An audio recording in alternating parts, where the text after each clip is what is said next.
neste momento, Deus, através desta emissora, leva até você mais um programa de fé, com hinos, orações e uma palavra poderosa a seu favor. Fé para vencer o mundo. Somente crer, somente crer, tudo é possível, somente crer, somente crer, somente crer, tudo é possível, somente crer.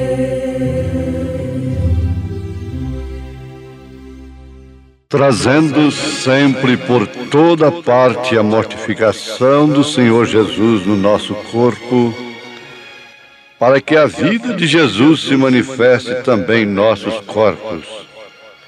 E assim, nós que vivemos, estamos sempre entregues à morte por amor de Jesus, para que a vida de Jesus se manifeste também em nossa carne mortal.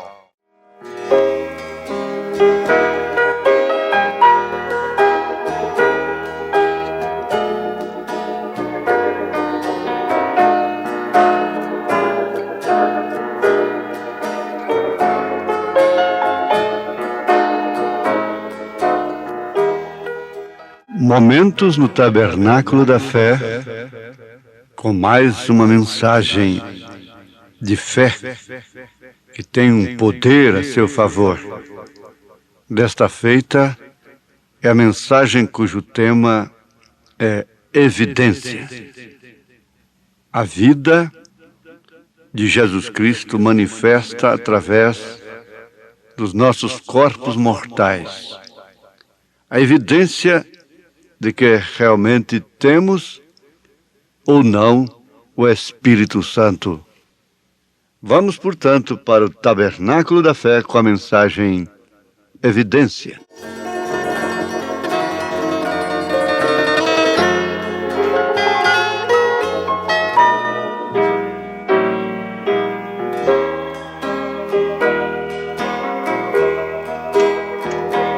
Nós vamos ficar de pé, vamos ler a Bíblia.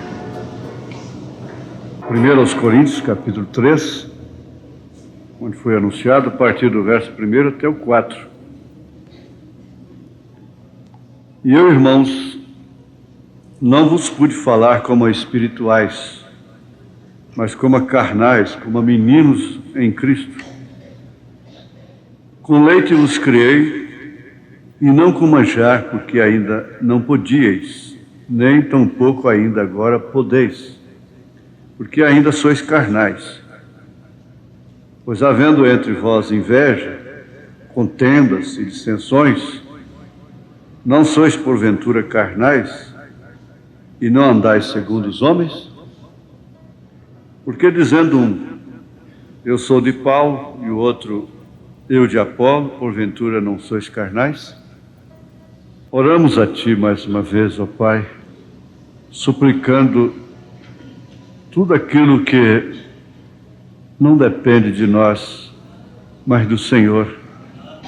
O Senhor sabe que toda boa dádiva, todo dom perfeito, só pode vir do Senhor, que é o Pai das luzes. Estamos aqui como humanos, portanto falhos, muitas vezes reprovados, e mais do que isto, indignos. Mas, pela representação do próprio Senhor no ofício de Filho, Cordeiro sangrento, no trono da intercessão, o Senhor pode nos ver limpos através do sangue e nos dá a graça do Teu Santo Espírito nos falar mais uma vez, mais um pouco,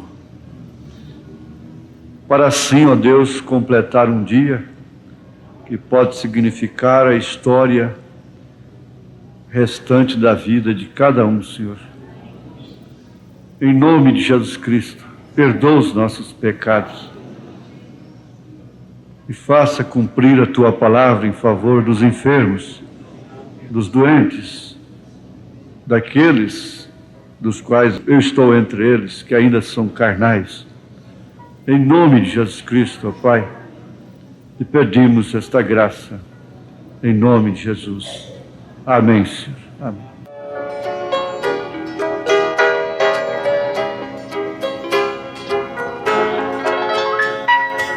Quando os irmãos estavam cantando, e essas apresentações aí, alguém comentou: você quer chorar muito e ficar uns tempos fora da igreja e ouvir isso de longe. Às vezes nós costumamos, tanto que aquilo que é novidade, que emociona aqueles que não estão acostumados, talvez nem mexa conosco. E faz lembrar daquele homem que viajou para conhecer o mar. E ele tinha tanta expectativa de conhecer o mar. Chegou lá, encontrou-se com um outro que vivia há 50 anos no mar. E o resumo é este, que aquele que vivia ali achou tão ridículo aquilo. Admirou, né, como uma pessoa podia viajar de tão longe para conhecer o mar, quando aquilo era tão comum para ele. Tinha 50 anos que vivia ali. Quem sabe, algumas vezes, sentiu-se até enfadado daquilo, das ondas, das marés, do sistema do mar, né? E desejou, quem sabe, viver uns tempos fora do mar, longe do mar, nas montanhas, o que seria uma novidade para ele. Mas o certo é isso mesmo. Você deve agradecer por estes cultos e saber aproveitá-los, porque isso não é para toda a vida. Você deve aproveitar o seu casamento, porque não é para toda a vida. Deve aproveitar seus filhos, seus pais, porque isso não é para toda a vida. Um dia você poderá estar naquela condição de Davi. Davi saciava a sede do seu rebanho todos os dias na fonte de Belém. Nasceu e cresceu por ali, conhecendo aquelas águas tão fáceis, fluentes, não é?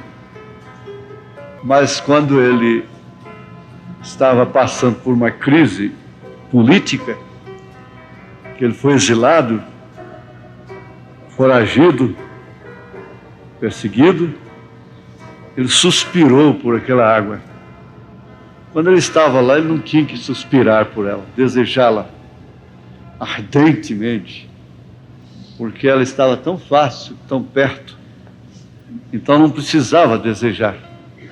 Mas estando longe, aí suspira-se profundamente.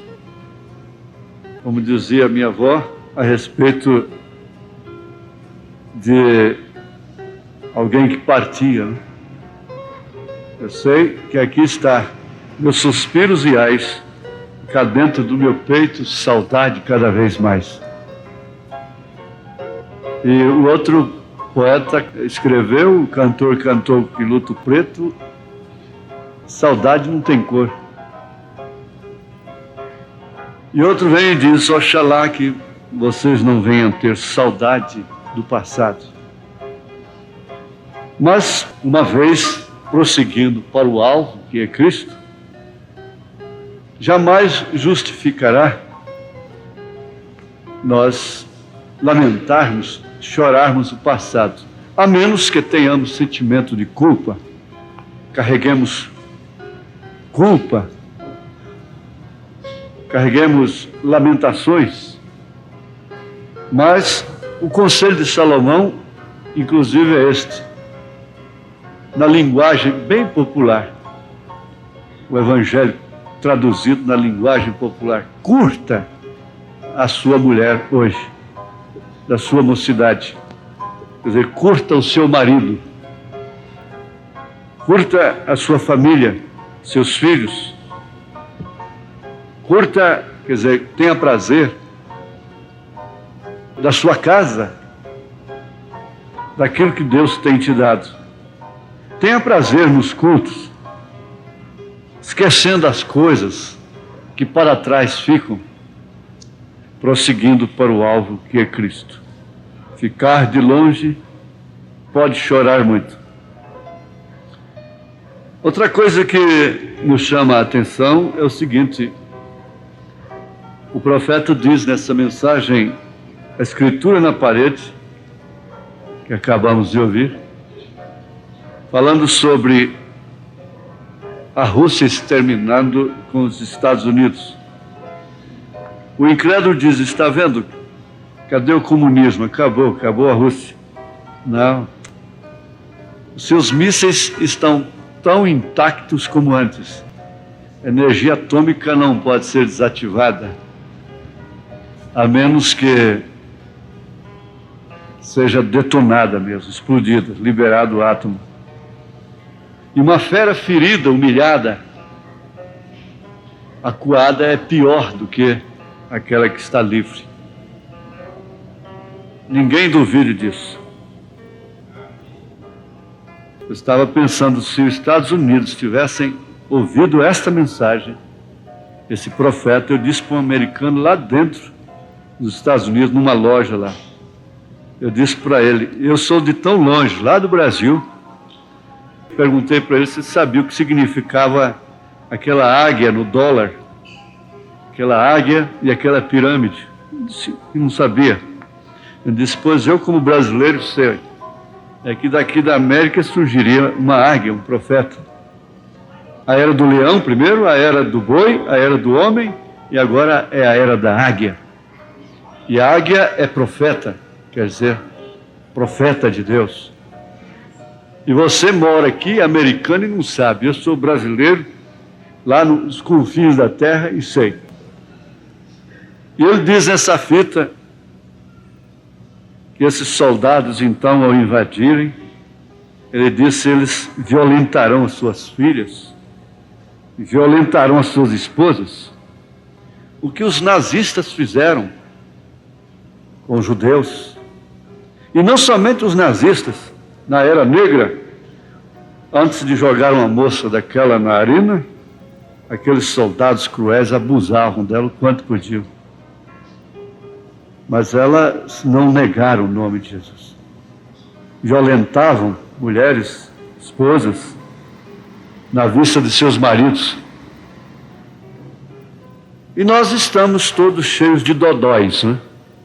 Não me toques, e qualquer coisa nos ressentimos, e não temos tempo para orar, não temos tempo para a igreja, não temos tempo para ler, e assim vamos ficando aqui os dodóis, né? Como dizia a mamãe, dodói. Mas o que eu quero ver é sobre evidência.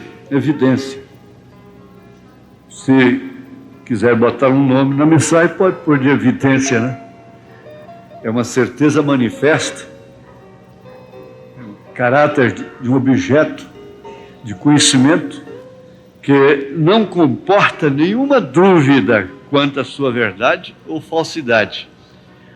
Isso é uma evidência, a evidência cabal do crime, a evidência cabal.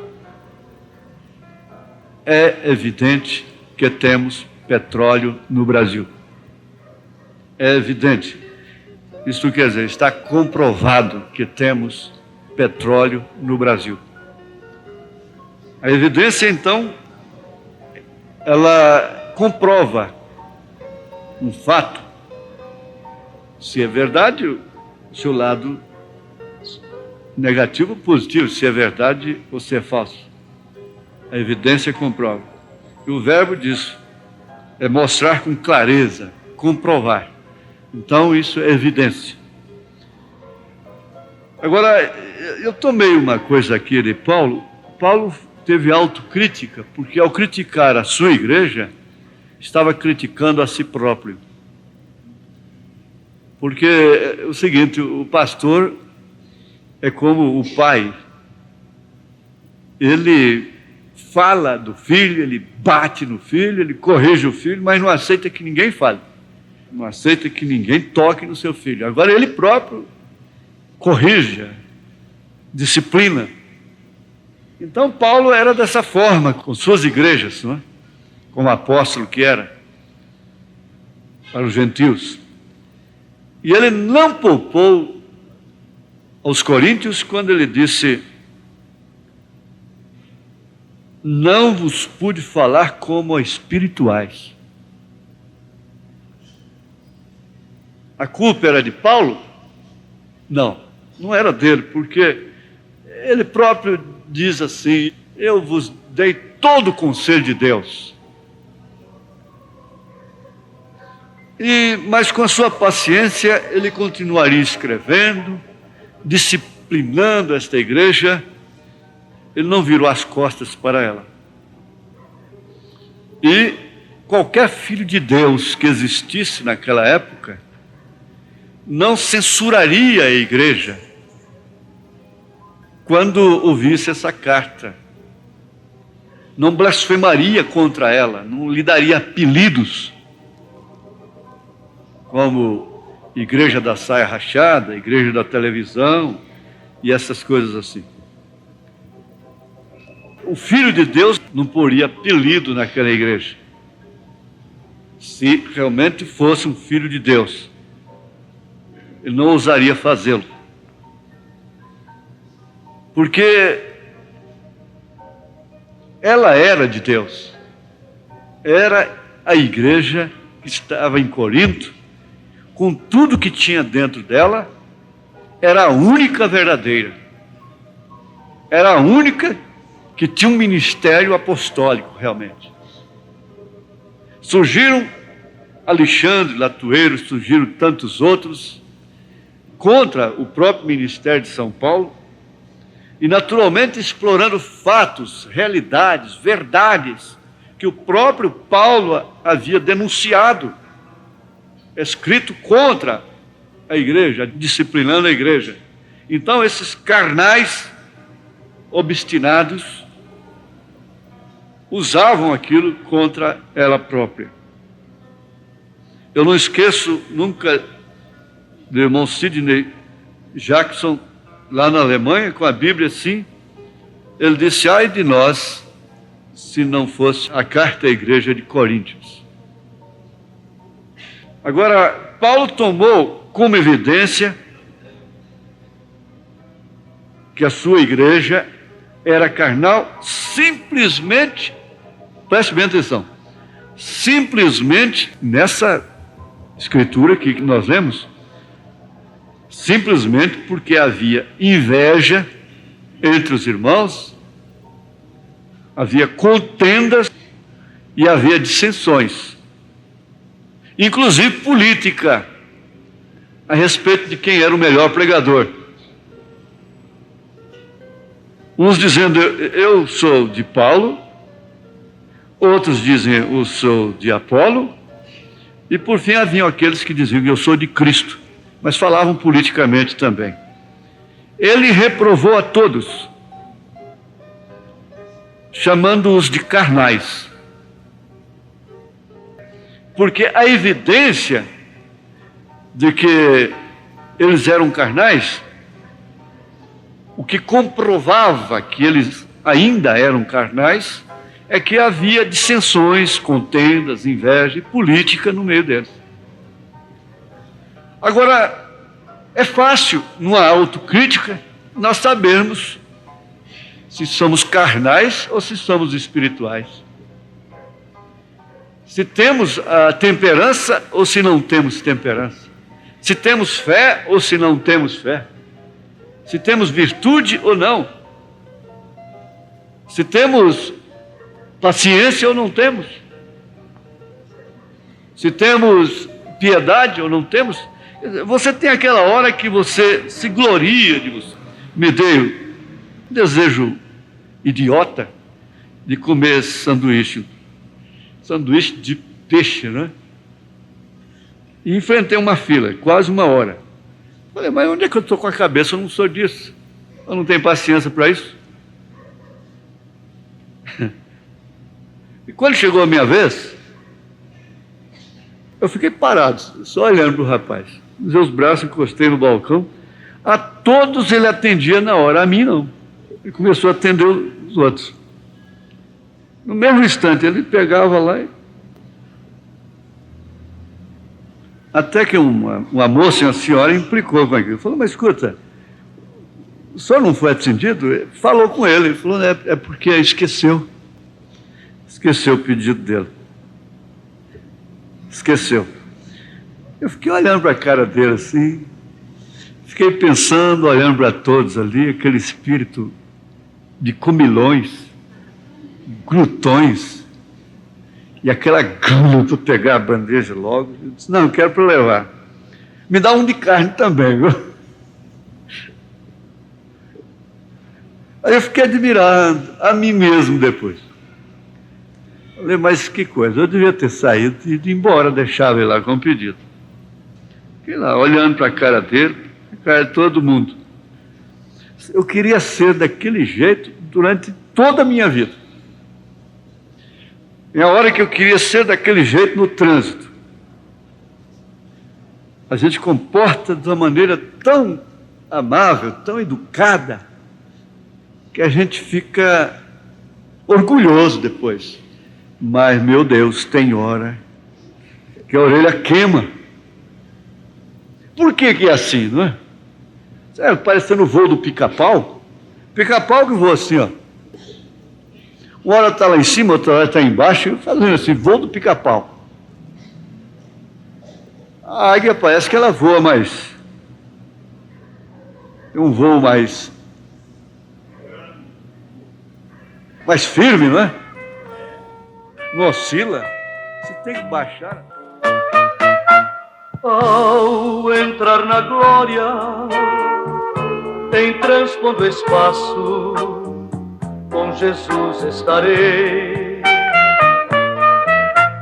Vencidas as lutas e todo cansaço, muito feliz viverei,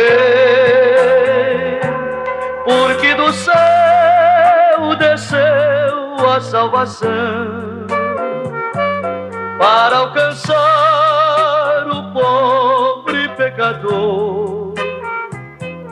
E eu alcancei. Momentos no Tabernáculo da Fé, com a mensagem Evidência. Nós teremos parte por parte, durante 3 ou 4 programações aqui, nesta emissora, pedindo aos nossos ouvintes a paciência de acompanharem esta mensagem com bastante atenção, isto para o vosso próprio bem. E assim vocês estarão recebendo as mesmas bênçãos que o povo recebeu naquele domingo à noite no Tabernáculo da Fé, aqui em Goiânia. E que Deus vos abençoe ricamente através de sua palavra, em nome de Jesus Cristo. Amém.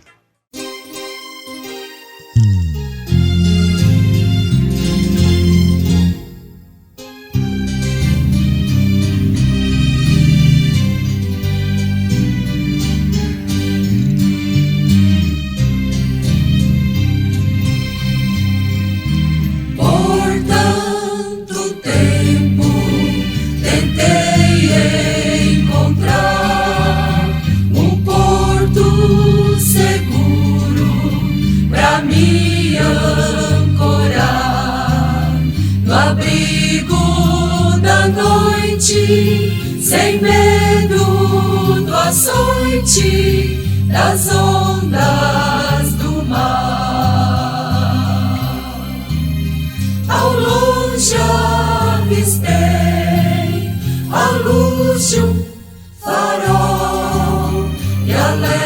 alegre cantei, era Cristo afinal.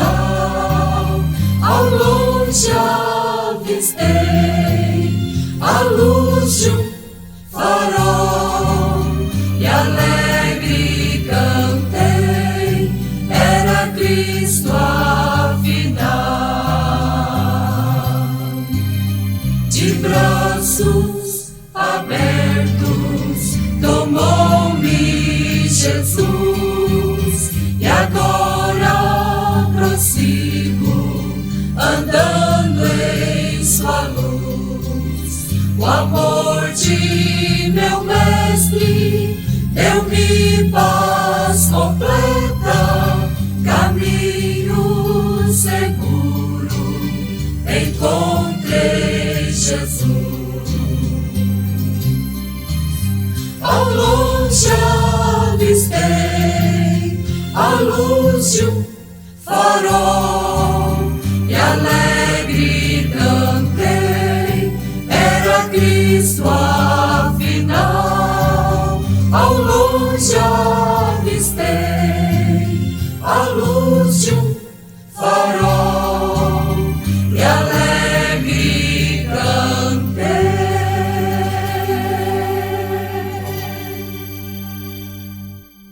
Era Cristo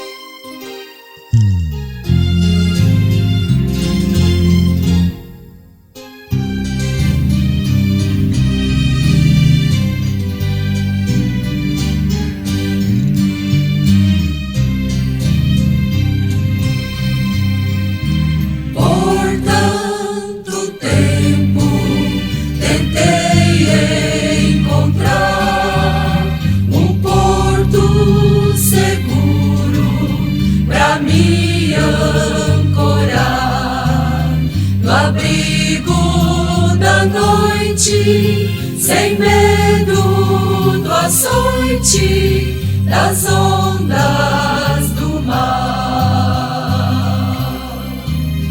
Ao longe avistei a luz de um farol e alegre cantei, era Cristo afinal. Ao longe avistei a luz de um farol e alegre cantei, era Cristo afinal.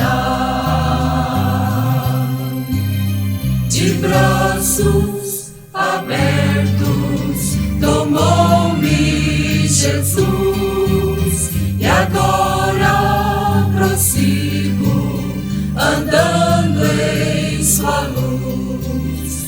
O amor de meu mestre deu-me paz completa, caminho seguro encontrei Jesus.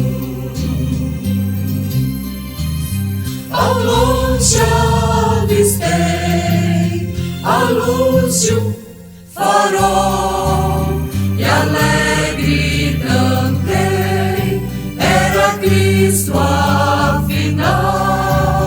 Ao longe